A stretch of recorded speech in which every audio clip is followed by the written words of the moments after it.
ayo ibadah. Langsung saya buka pertanyaan. Yang ditanya 2 orang, jangan pendampingnya. Yang ditanya 2 orang. Kalau enggak Gus Baha, Gus Kausar.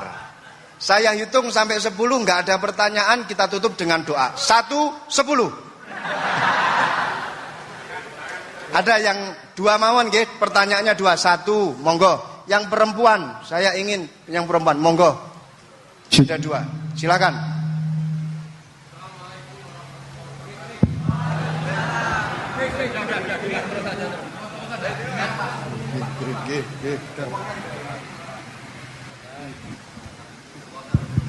Bismillahirrahmanirrahim. Assalamualaikum warahmatullahi wabarakatuh.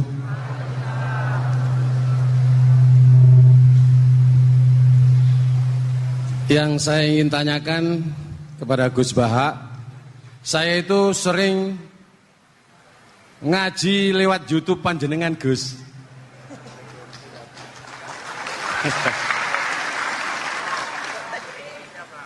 Insya Allah ilmu saya tambah walaupun tidak banyak. Yang saya tanyakan, nopo ilmu kula niki barokah? Yang pertama,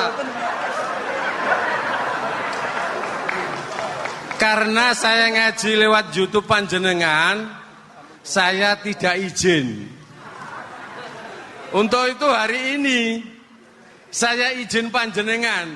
Mudah-mudahan ilmu ingkang saya dapat dari panjenengan niku saged barokah. Niku Gus. Terima kasih. Wassalamualaikum warahmatullahi wabarakatuh. Waalaikumsalam warahmatullahi wabarakatuh. Langsung mawon Gus nggih, yang satunya dulu. Siapa aja? Oh gitu. Monggo Gus. Itu tetap barokah dan kebaikan itu mah enggak perlu minta izin. Kalau kebaikan minta izin jadi repot. Jadi kalau dalam kitab fikih disebut iktifaan bil idzni syar'i, karena syara akan selalu memberi izin sama kebaikan. Itu udah hanya masalah YouTube sampean. Tadi melihat wajah Gus Ali ibadah, pamit dulu. Nanti kalau ada orang alim lewat mau lihat juga pamit dulu. Lama-lama mau baca sholawat, ya Rasulullah pamit dulu mau baca sholawat.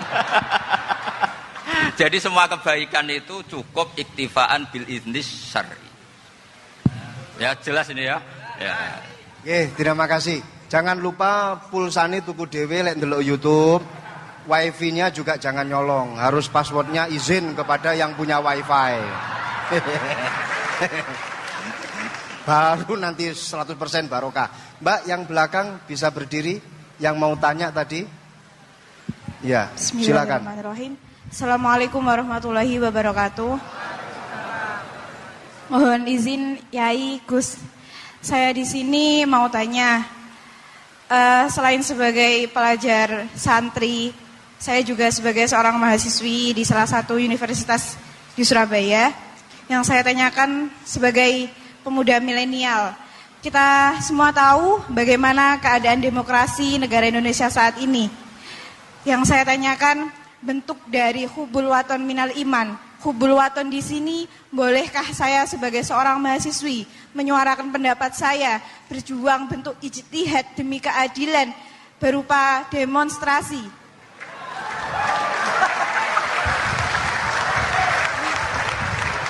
Ngapunten. Yang saya tanyakan di sini, bagaimana menurut Gus, apakah saya melakukan demonstrasi ini sudah baik atau sangat baik atau mungkin perlu dikaji kembali? Terima kasih. Wassalamualaikum warahmatullahi wabarakatuh. Hubungan antara demonstrasi dan hubbul wadon minal iman. Hah? Oh ya, hubbul waton minal iman. Monggo Gus.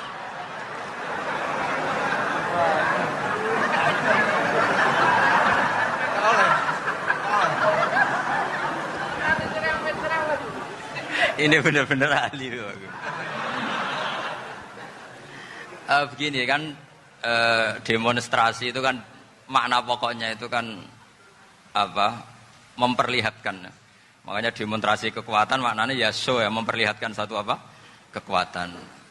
Sehingga kalau dalam Islam itu ya fleksibel, asal itu tidak merugikan orang lain, tidak anarkis, tidak mandorot bagi kelompok lain tentu boleh. Bahkan kalau tidak menyuarakan suara kita, tentu dengan cara-cara yang tetap Islami ya. Itu malah kita disalahkan karena berarti tidak ikut bertanggung jawab terhadap proses bernegara. Tapi tentu disuarakan secara konstitusional dan secara baik. Kemarin pas demo di Jogja yang ramai itu masalah rancangan KUHP itu rektor UI juga ketemu saya pamit Gus mau demo aja. Ya tapi yang baik dan sopan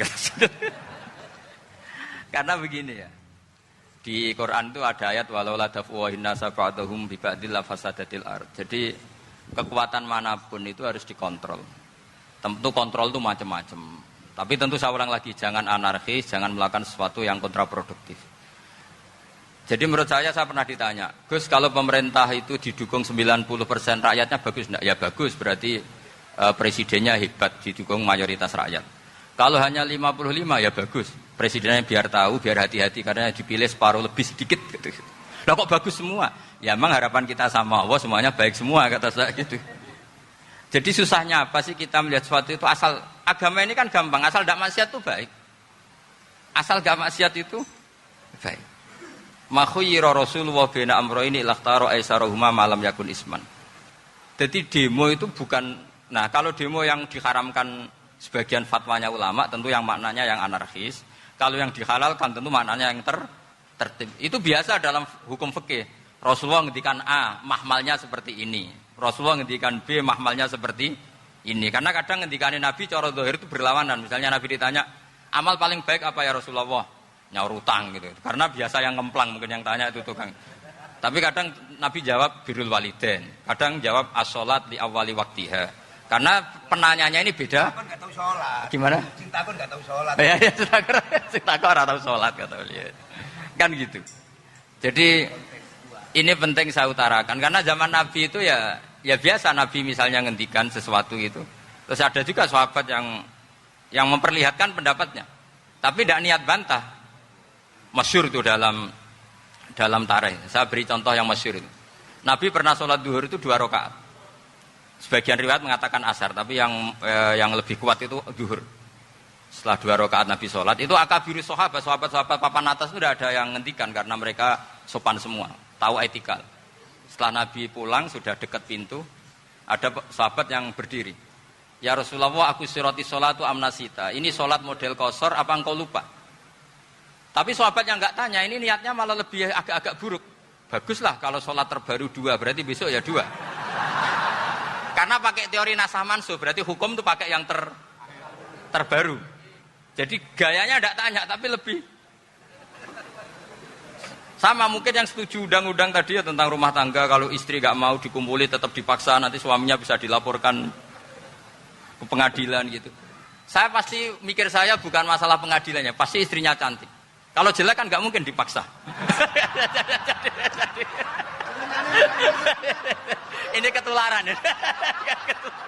Jadi saya cara berpikir tuh. Jadi tak pikir lucunya saja, bukan pikir serius. Ketularan ya sudah ketularan ini. Karena keburukan itu mudah nular. Akhirnya Nabi kembali lagi, enggak, kullu dzalika lam yakun, semua itu enggak terjadi. Tapi Nabi sebagai orang yang sangat, ya sebenarnya nggak boleh dibahasakan sangat demokratis, sangat bijak. Nabi kembali lagi ke mimbar terus tanya, ahakun makolahu dzulyaten, apa betul yang dikatakan dzulyaten tadi? Kata sahabat semua betul ya Rasulullah, tadi engkau sholat hanya 2 rakaat. Nabi kemudian takbir lagi, meneruskan 2 rakaat terus salam. Artinya kalau demonstrasi itu dengan makna mengutarakan pendapat dengan cara yang dijamin konstitusi, ya itu kan normal-normal saja, nggak ada masalah. Saya pernah dereno bapak, itu ada pertanyaan yang benar-benar mengusik saya. Ada orang miskin datang ke bapak, Pak Yai, jadi wong melarat itu ra enak. Sajane ya wis suwe dadi melarat ra enak. Itu pas Ramadan. Kenapa kata bapak? Bapak saya itu teman akrabnya Gus Ali, itu senengane ya guyon, mau meninggal aja masih guyon. Bapak itu guyon terus. Kenapa aja? Sudah puasa enggak makan, buruh orang macul itu kan berat. Mau istirahat enggak boleh karena buruh orang. Enak dadi wong sugih puasa diam di rumah gini-gini terus kata bapak saya gini, enak wong melarat Dadi yang sugih nak poso berat. Kok saged ya? Esuk mangan pecel, awan rawon, engko sore sithik sate. Jadi yang harus ditinggalkan itu banyak. Nak sampean kan biasa meninggalkan itu semua. Semenjak itu dia, oh iya, nak ngono podo-podo abot. Jadi hasutnya pada orang kaya terus nggak ada.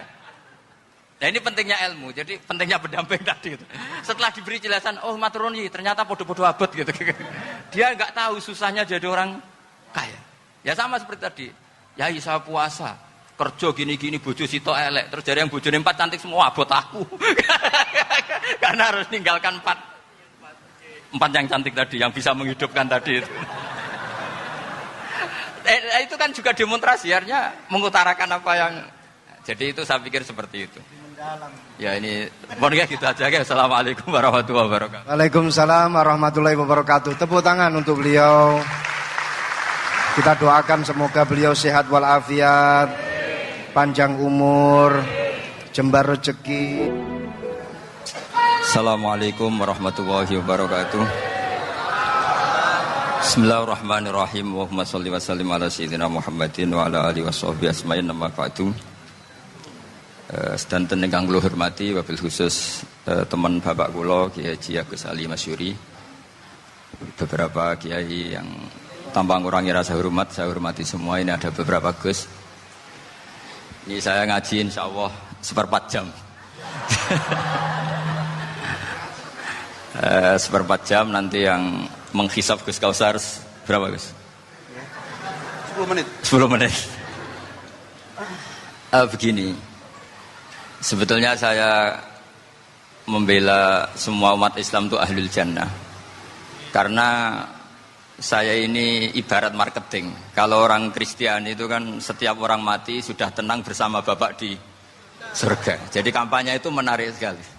Sementara kita sudah kiai, sudah imam masjid, sudah ulama, masih saja dikhawatirkan su'ul khotimah. Ini kalau kampanye ini tidak imbang, ini nanti saya takut kalah. Makanya saya bilang pokoknya semua orang mukmin itu ahlul jannah. Karena memang asli hadisnya seperti itu, mangqala la ilaha illallah dakhalal jannah. Bahwa kemudian ada beberapa kiai yang mungkin wataknya itu pesimis, kemudian bikin sekian aturan-aturan yang sebetulnya itu cerminan dari pesimisnya, terus seakan-akan masuk surga itu susahnya bukan main. Nah itu saya tidak setuju karena tadi pasti kalah dengan kampanye sebelah yang setiap orang mati dibilang sudah tenang bersama Bapak apa? Di surga. Jadi ini penting. Terus kedua saya bilang agama ini sudah begitu baik. Masa kunci surga sudah dibocorkan miftahul jannah la ilaha illallah. Masa sudah pegang kuncinya nggak jadi masuk surga itu kan aneh. Ya sudah masuk saja, tapi tidak usah minta bantuan saya, masuk aja. Kan sudah pegang kuncinya. Terus ketiga, kenangan terburuk saya ketika jadi kiai itu gini, saya ada beberapa guru SD datang ke saya. Ini agak-agak masalah besar. Gus boleh enggak buka ujian nasional yang masih disegel? Semua guru bilang enggak boleh, itu kriminal kan. Ada satu guru yang bikin analogi agak kacau. Boleh saja. Wong ujian di kuburan saja dibocorkan para kiai enggak apa-apa. Itu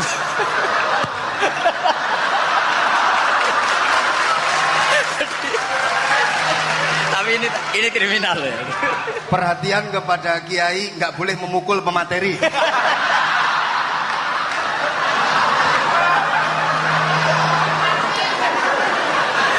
Jadi tentu itu analogi yang salah kan. Marrobuka kan, Tuhan kamu siapa, Nabi kamu. Tuhan kamu siapa, Nabi kamu siapa, imam kamu siapa. Ini kan sudah dibocorkan oleh para kiai. Artinya apa? Nak raiso jawab kebablasan gitu. Terus guru ini berpikir kalau ujian akhirat sekrusial itu saja bisa dibocorkan, kenapa ujian nasional tidak boleh? Tentu ini kias yang salah, saya tidak ngajari seperti itu. Tapi saya ngajari ke kalian betapa mudahnya masuk surga. Kunci jawaban sudah dikasih, kunci pintu masuk sudah dikasih. Kok sampai tidak masuk, ini kebablasan. Paling salah gurunya. Jadi ini kenapa saya sering cerita orang mukmin semuanya itu min ahlil jannah, itu saya jamin. Sama tidak usah takut su'ul khotimah, tidak usah takut berlebihan seperti itu. Karena setahu saya setidaknya saya mewakili ulama zaman ini. Rata-rata guru kita ini bermadzhab Syadzili dalam berkeyakinan berpikir tentang Allah.